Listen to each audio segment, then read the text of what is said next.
دا ورو سوال کړی دی چې یو داسې جنۍ له زکات ورکولی شو چې هغه پې ځان له د واده دپاره سامانونه والي غریبه ده خو دلته وایي سوچ دې ته ځي چې نن سبا ودونه زموږ په ملکونو کې رسمونه رواجونه ګران شوي دي او خلکو په زور هر څه ډېر کړي دي نو لازم به دا و پکې هغه څه مالي چې هغې ته به ضرورت نه وي خو لازم به یې کیږي چې علاقې رسم و رواج دی آیا په داسې صورت کې زکات ورکول دا به جایز یو که نه او سړي ته پته چې دا کیدی شي په داسې څه کې ولګوي ضرورت نشته نو بیا به زکات ورکوو که نه جواب اول خو دا مسله یاده کوي ګوره دې ته غوږ کولاو کوي او صرف د ظاهري غوږونه نه د زړه غوږونه یاد یې کوي او سمه یاد یې کوي او خلکو ته یې ورسوئ دې باندې ځان پوه وکړه د زنانه دپاره کور تیارول د زنانه کور کې دننه سامانونه تیارول کور کې چې څه لګي د هغې را پیدا کول دا د خاوند کار دی دا د ښځې کار نه دی موږ چې د یتیمې د غریبې د واده غم ویوړو نو هغه زموږ د هغه رسمونو رواجونو د لاسې چې کوم موږ ته د هندوانو نه پاتې شوي دي د هغې د لاسې موږ غم ویوړو ګینې د چا په کور کې یو یتیمه وی یا غریبه وی نو خو هېڅ مشکل نه و که موږ دغه رسمونه رواجونه نه کولی یتیمه دي که نه غریبه دي دی خو جنۍ واده کوي او جنۍ هغه ده نور شروط پوره دي کور برابرول د کور سامانونه لوښي کټ شو څه چې د هغې خواوشا کې دي دا په خاوند باندې لازم دي چې ښځې له به ورکوي دا خاوند کار اوس زمونږ طرفونو ته خو هغه د چا کار دی هغه د ښځې کار دی نو ځکه دې سوال ته ضرورت راغی چې د یتیمې یا د غریبې د واده په وخت کې هغې له پیسې موږ ورکولی شو زکات که نه ځکه چې هغه یعنې سوچ ته وکړه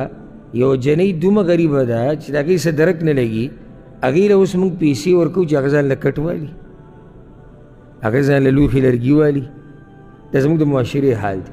بیا به دا غریبه راولګي نو دا لوښي دا کټ او دا المارۍ دا به راوچتې کي نو یو کس پسې به ویسي چې هغه ښه مالداره دی ښه برابر دی نو د هغه په کور کې به دا سامان ولګي نو واده به وشي یا یتیمه پلار یې نشتي غریبه دقه شان ناسته ده ولې دا یتیمه ناسته ده وایي څه ورسره نشتي نو څه نه څه خو له کول غواړي څنګه څه نه څه کول غواړي د علاقې رواج دی او الګ کور والا په دې کې د الګ ټکی چې وي دا مزه نه کوي الګ کور والا وایي چې لازم به کټ خو به راوړئ خو یتیمه ده غریبه ده ښه کله داسې چې یتیمه هم نه ده پلار یې شتي خو پلار یې غریب دی او څومره غریبانانو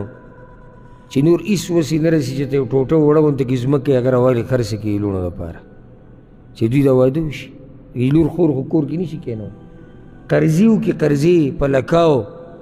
روپۍ دی قرض کړي وروسته په هغه قرضو کې ذلیله غریب ګرځي یو ورته وایي زما پیسې بل ورته وایي زما پیسې هغه د دې لوڼو دپاره راغستې دي او موږ برید ته راته موږ پښتانه یو موږ غیرتیان او هلته هغه یار خوشحاله دی وایي زما واده دی نو تا دې ته سوچ کړی دی چې ستا د دې خوی د لاسه او د دې کچه خیال د لاسه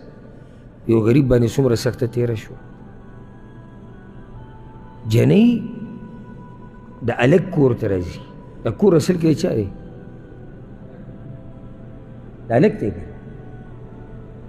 نو د خپل کور به دې تیاروي که نه دغه جنۍ چې روانه هغه به له تیاروي الګ به یې تیاروي ښه ښځه چې سړی راولي په دې ښځه باندې د خرچې ذمهوار څوک دی پلار خاوند نو ولې دا کټ طلایي لوښي لرګي دا خرچه نه ده د کور خرچه نه ده بل زموږ دې ذهن ته وګوره که موږ وایو چې نه دا زور به زه لازم وباسم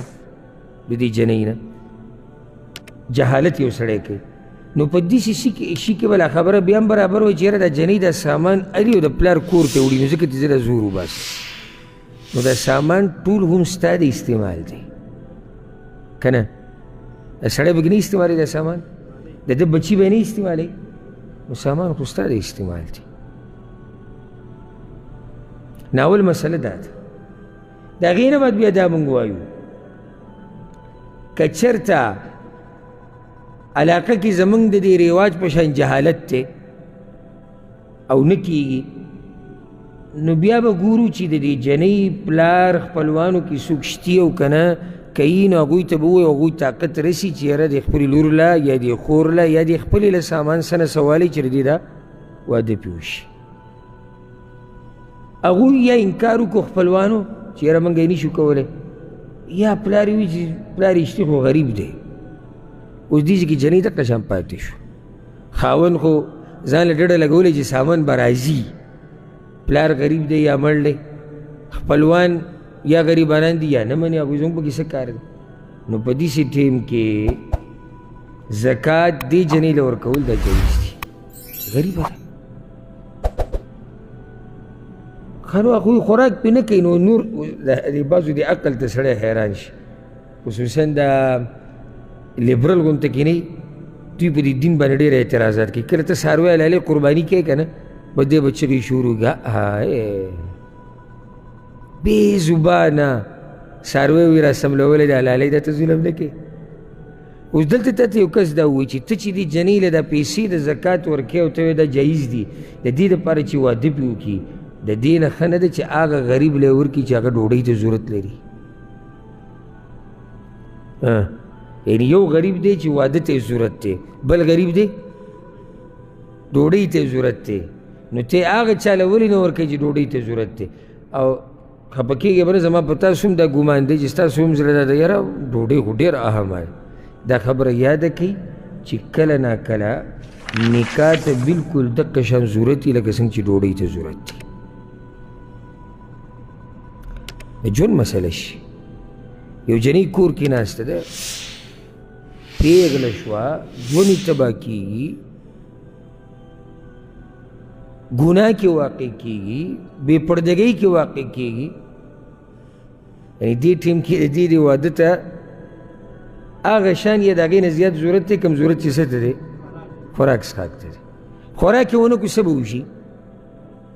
بیماره به شي یا به ډېر بیماره شي مړه به شي او چې د دې نه واده کولو دراسه دا زناګانې شروع کړي